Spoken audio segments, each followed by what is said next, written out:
Estamos iniciando Opinião Cidade, seu programa diário de debates, ideias e reflexões sobre os assuntos da nossa comunidade. Nós vamos entrevistar hoje o produtor musical e músico, o Ed Costa, Eduardo Costa, e também a educadora Ada Assis Silva. Ela vem bater um papo com a gente sobre um assunto extremamente importante, que é a administração do tempo. Eu, por exemplo, sou meio desleixado, assim, então a dificuldade tremenda para cuidar do meu tempo.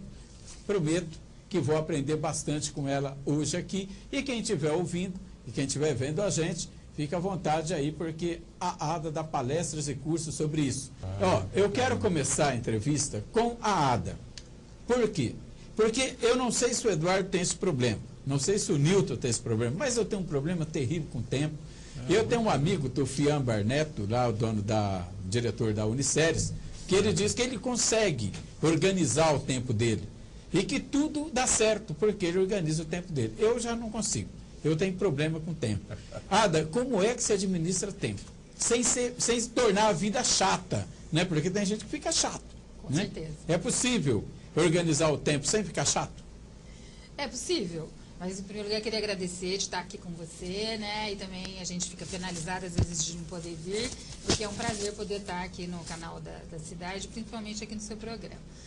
Bom, na verdade, como você disse, o objetivo não é ser metódico e deixar de fazer as coisas que você tem vontade de fazer, ou de ter uma vida mais tranquila. O objetivo é justamente que você faça a sua gestão de tempo para que você tenha tempo livre para conseguir fazer as coisas que você tem vontade de fazer, que vão melhorar a sua qualidade de vida e que você possa atender todos os seus compromissos.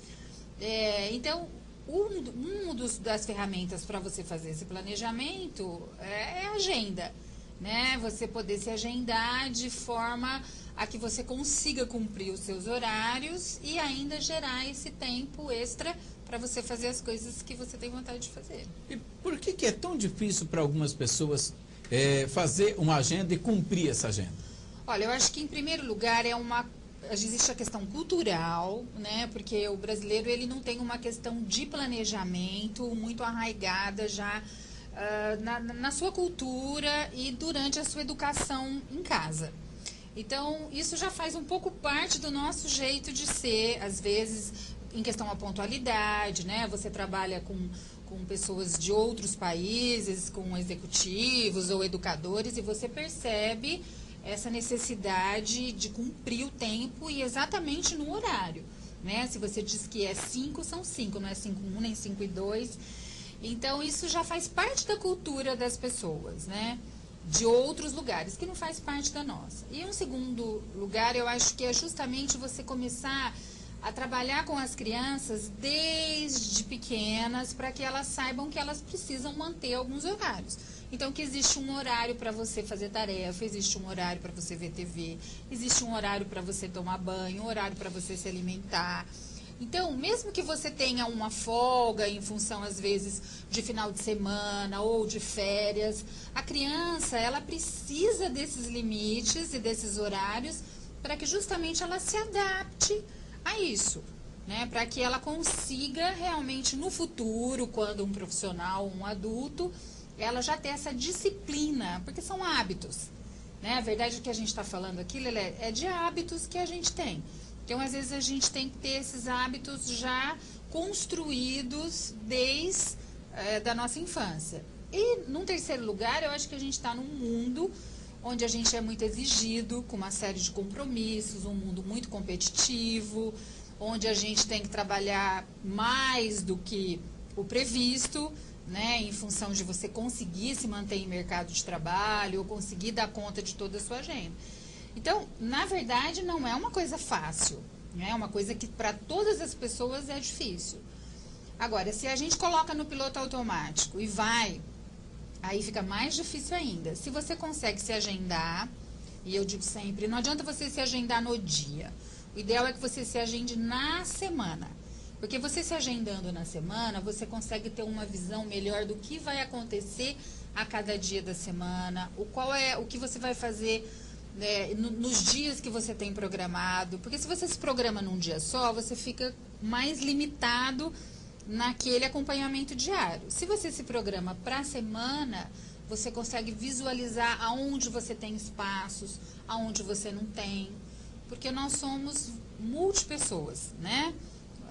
Somos pais, filhos, marido ou mulher, somos amigos, somos profissionais e às vezes a gente prioriza algumas áreas, né? A gente passa a ser muito profissional, pouco mãe, pouco esposa, pouco amiga, e em função dessa necessidade do nosso mundo atual de você estar cumprindo tantos compromissos e se mantendo viva, presente, ganhando. Então é necessário a gente dar uma repensada nessa nossa agenda para cumprir mais papéis. E quando a pessoa é uma procrastina demais, ela é uma procrastinadora, é assim mesmo? Fala que palavra esquisita. Né? Assim, quanto mais, já nasceu procrastinando. Então, a gente tem que entender por que a pessoa funciona dessa forma, né? Existe sempre um motivo para a pessoa estar funcionando assim. Então, eu acho que a pessoa acaba se boicotando. E eu acho que, na verdade, o que a gente tem que pensar sempre... Você acha que isso é um boicote pessoal? Eu penso que um sim. auto-boicote? Eu penso que sim. É lógico que cada pessoa é uma pessoa, cada indivíduo é um indivíduo, mas, no geral, eu penso que isso é uma falta de planejamento futuro.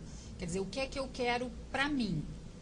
Né? O que é que eu quero para mim daqui a 5 anos? O que eu quero para mim daqui a 10 anos? Como a gente não tem esse planejamento a longo prazo, a gente costuma viver o dia a dia, então... Eu acho que é o pior do que viver o dia a dia.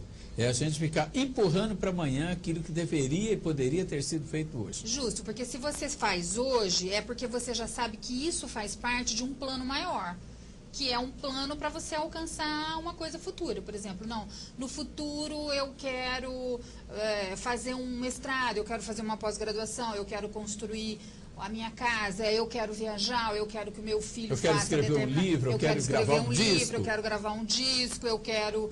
Enfim, tudo que possa ser o desejo, eu quero me casar, ou eu quero ter mais filhos, enfim, eu quero assistir mais filmes, o que seja. Mas aí você pensa assim, isso vai chegar um dia.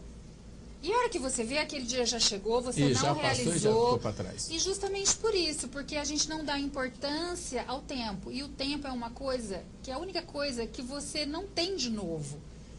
Né? E a gente não consegue gerir o tempo. Porque 24 horas são 24 horas. A gente pode gerir o nosso comportamento em relação a essas horas. E nem criar essa coisa neurótica de que, nossa, eu tenho que fazer, eu não posso perder um minuto. Porque também existe aquela hora de você não fazer nada. Né? Que é a hora do ócio. Do ócio, que até hoje já se diz do ócio criativo, né? Do aliás, o livro Domênico De Masi, O Ócio Criativo, é talvez o livro mais chato que já caiu na minha mão. Eu não consegui ler esse livro. Olha que eu sou um leitor voraz do livro. Eu assisti uma palestra dele, não li o livro, né? Então as colocações são interessantes. Porque eu costumo até às vezes dizer para os meus alunos ou para os meus clientes, você tem 45 anos. A nossa média de vida geralmente vai... Hoje, né, a gente chega aos 75, 80 anos. Se você tem 45, o que você vai fazer nos próximos 30 anos? Né? Você tem muita coisa para viver. Eu pretendo fazer um monte de coisa. Isso, então você tem muita coisa para viver. Então, como vai ser isso? Né? Porque você tem uma carreira, você pode ter outra carreira, você pode mudar o que você está fazendo.